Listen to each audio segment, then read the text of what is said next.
Eu recebo agora aqui no estúdio a desembargadora Valéria Rodrigues Queiroz, superintendente da Coinge, que vai dar mais detalhes das iniciativas sociais do TJMG. Tudo bem, desembargadora? Tudo ótimo, graças a Deus. Obrigado pela participação, pela visita. Eu acho uma alegria, eu acho que a informação é tudo, né? Sim. E quanto mais a gente puder levar informação à sociedade, eu acho de extrema importância. Ainda mais de uma área importante, né? Como a senhora é responsável aqui no Tribunal de Justiça, que reúne todas as questões envolvendo crianças e adolescentes, né? É uma grande responsabilidade isso, né? Como a senhora avalia a atuação da sua área, principalmente diante de todas as questões, inclusive da pandemia que mudou esse cenário social? A superintendência, né, da Coordenadoria da Infância e Juventude do Tribunal de Justiça de Minas Gerais, eu acho que é uma das superintendências mais sensíveis que nós temos, porque a gente lida com a garantia, porque o judiciário, a função primordial do judiciário hoje é garantir os direitos do cidadão, tá? Só que a criança e adolescente por estar ainda em fase de desenvolvimento, eles têm uma prioridade absoluta nessas garantias.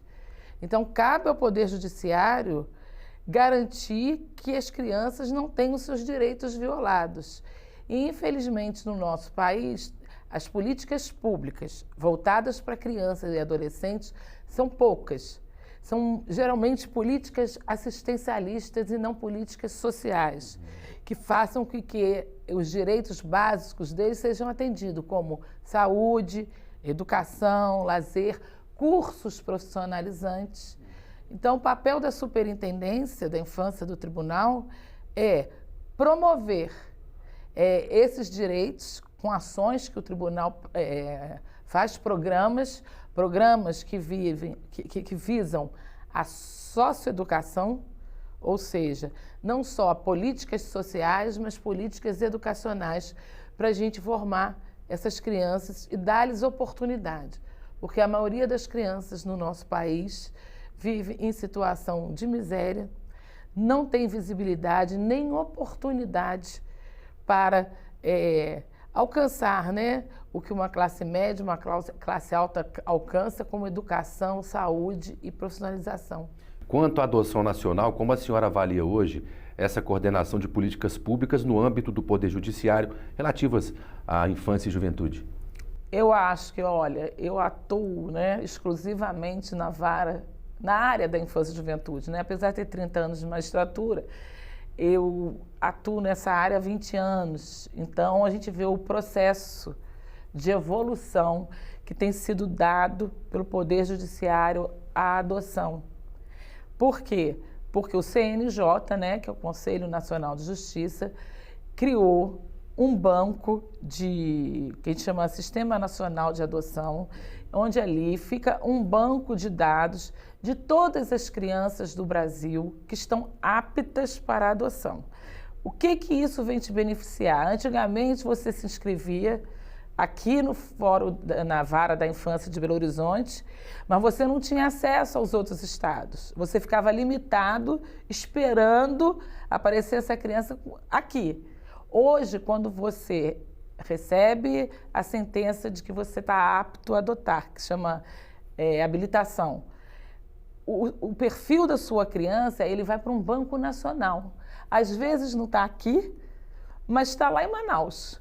E aí o juiz de Manaus entra em contato com o juiz daqui de Belo Horizonte e fala, olha, nós temos essa criança, que o candidato aí está pretendendo. Usando a tecnologia a favor.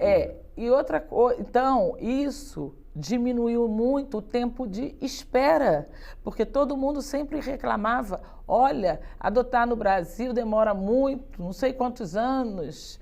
Hoje, a média nacional de uma adoção, de conclusão, desde o início até a sentença final, está durando em torno de 9 meses, que é o tempo normal de uma mãe biológica ter um filho, né?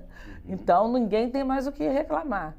E outra coisa interessante agora, que as pessoas que pretendem adotar, é que elas mesmas podem acompanhar esse cadastro. Sim. E saber, eu estou em que lugar na fila? Quando é que vai chegar a minha vez? E funciona... Para não ter furar fila. Hoje, o próprio pretendente à adoção, ele acompanha o cadastro nacional. E esses pretendentes, essas pessoas que vão acessar, são só os pretendentes cadastrados, Sim. né? Agora, é importante deixar ressaltado aqui, que falam assim, nossa, mas o número de crianças e adolescentes que estão em abrigos é infinitamente menor das pessoas que querem adotar. Porque a adoção pode ser feita por pessoa solteira ou casada. E aí, então, eu vou te responder essa pergunta que eu mesma fiz. É o seguinte, o que acontece no nosso país ainda, né, que precisa evoluir? 95% das crianças e adolescentes que estão em abrigo não são para adoção. São crianças que têm problemas familiares, estão com desajustes, e uma série de outras coisas que ela está ali, mas ela não está apta para ser adotada, ela tem família. Então, a gente fica pegando esses dados totais, não sei quantas crianças em abrigo, não sei quantas pessoas cadastradas para adoção. Não, os números não batem, não era para ter nenhuma criança em abrigo. E tem, 95% não são para adoção. A senhora também trabalha numa área bem delicada, que é essa questão da entrega legal, né? Sim. Da mãe poder entregar o filho. Isso são garantias para a mulher e também para a criança. E qual é o papel da justiça nesse assunto? Então, existe uma lei agora que permite que toda mãe que não de uma gravidez não planejada, tá? Eu não vou dizer indesejada, mas vamos para uma gravidez não planejada, principalmente no que tange adolescentes, pessoas que moram em situação de rua, que não têm atenção à saúde primária, né? De como se cuidar. Então, o que estava acontecendo? Só aqui em Belo Horizonte, em um mês, nós encontramos 3 crianças, fetos, no lixo. Por quê? Porque essas mães, tá, não queriam praticar o aborto, é um direito delas, não fazer o aborto, elas optaram por ter a criança, mas joga fora porque antigamente era crime, considerava-se abandono de criança. Então elas tinham medo de procurar a justiça e entregar a criança para adoção por medo de ser presa. Hoje isso não é mais considerado mais crime.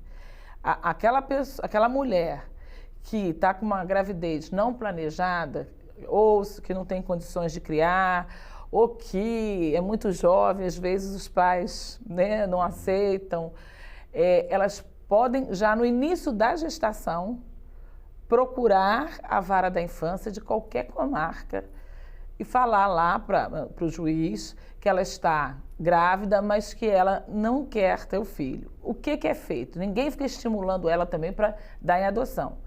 Por isso que eu peço para procurar no início, porque é feito todo um trabalho com psicólogos e assistentes sociais que vão fazer o acompanhamento dessa gestação e tentar promover dentro dela a mudança de ideia, de ela assumir a maternidade. Primeiro se tenta isso.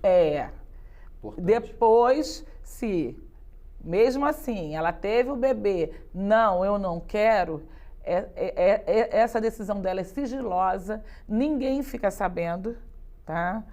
E o bebê vai para uma família que quer ter criança. Desembargadora, que entrevista maravilhosa. Obrigada. Obrigada, senhora, pela participação. Eu que fico feliz com o convite. Acho que a gente tem que estar sempre aproveitando essa imprensa maravilhosa, que não só traz notícias ruins, mas que levam coisas boas para a sociedade e que as sensibilize. Eu acho que a gente precisa de mais encontros iguais a esses para a gente sensibilizar aqueles que nos ouvem, que todo mundo pode ajudar. E existe esse caminho. Nós temos o apadrinhar.com.br, é só entrar e ver qual o local que na sua comarca você tenha que procurar. Aqui em Belo Horizonte é uma ONG, tá, que cuida disso, lógico, interligada ao Poder Judiciário, mas que tem sido exitosa e, em razão dessa pandemia, eu acho que nós estamos precisando de muitos padrinhos e madrinhas. Obrigado. Obrigada. Um abraço, volte sempre. Tá bom. Obrigada.